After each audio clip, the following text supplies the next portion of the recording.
awoke in a sterile room, the harsh fluorescent lights above me casting an eerie glow.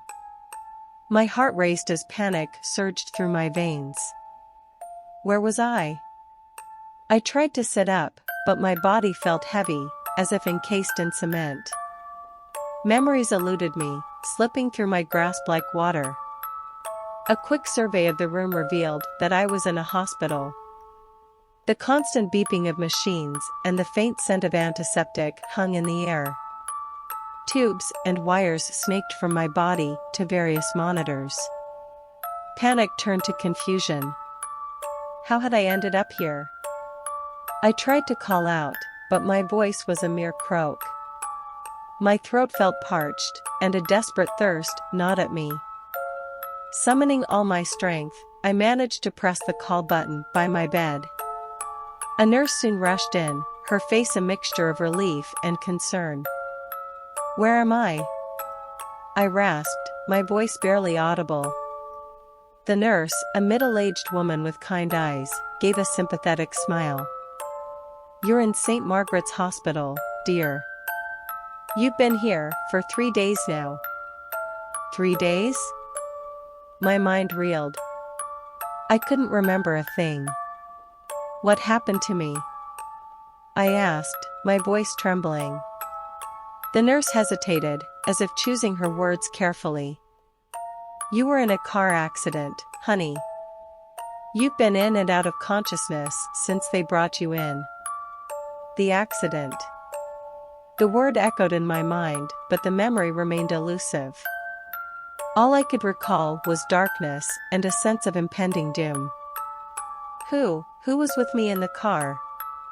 The nurse exchanged a worried glance with someone outside the room before answering. "I'm not sure, dear.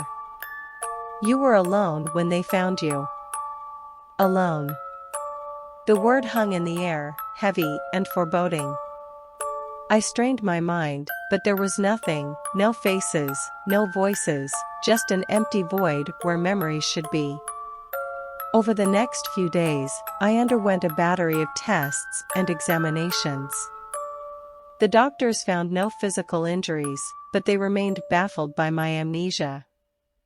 They assured me that my memories would likely return with time, but each passing day only deepened the chasm in my mind.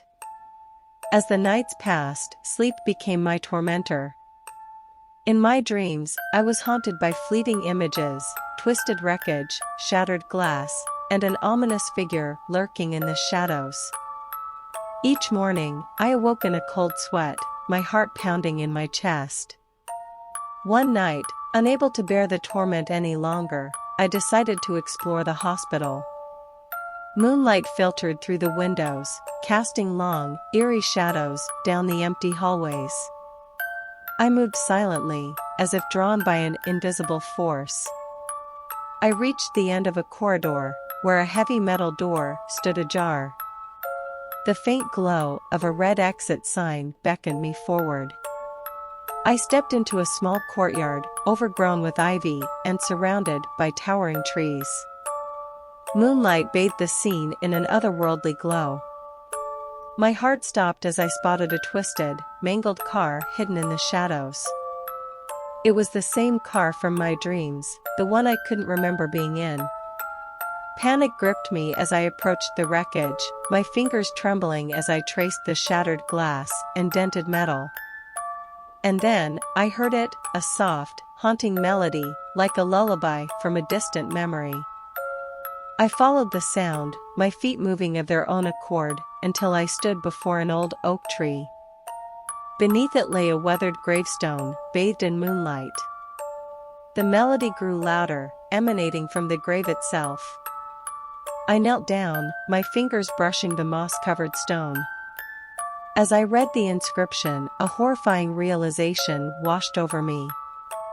Here lies Emily Smith, beloved daughter, taken too soon. Emily. My name. And the face that stared back at me from a cracked mirror in the moonlight was not mine, it was hers, twisted in terror. I stumbled back, my mind unraveling in a torrent of memories, laughter and tears, love and loss. I remembered the accident, the screeching tires, the blinding headlights, the crushing impact. And then, the darkness. I was Emily Smith, and I had died that fateful night. But something had brought me back, trapped in this hospital, in this body that wasn't mine. The haunting melody was my own voice, singing the lullaby my mother used to sing to me.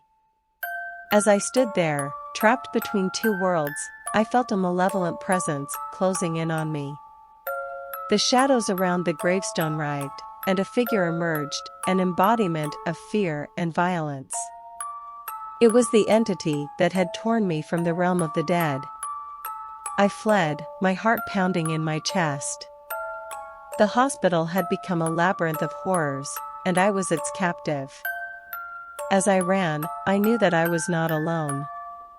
The malevolent presence pursued me relentlessly, whispering dreadful secrets and promises of eternal torment.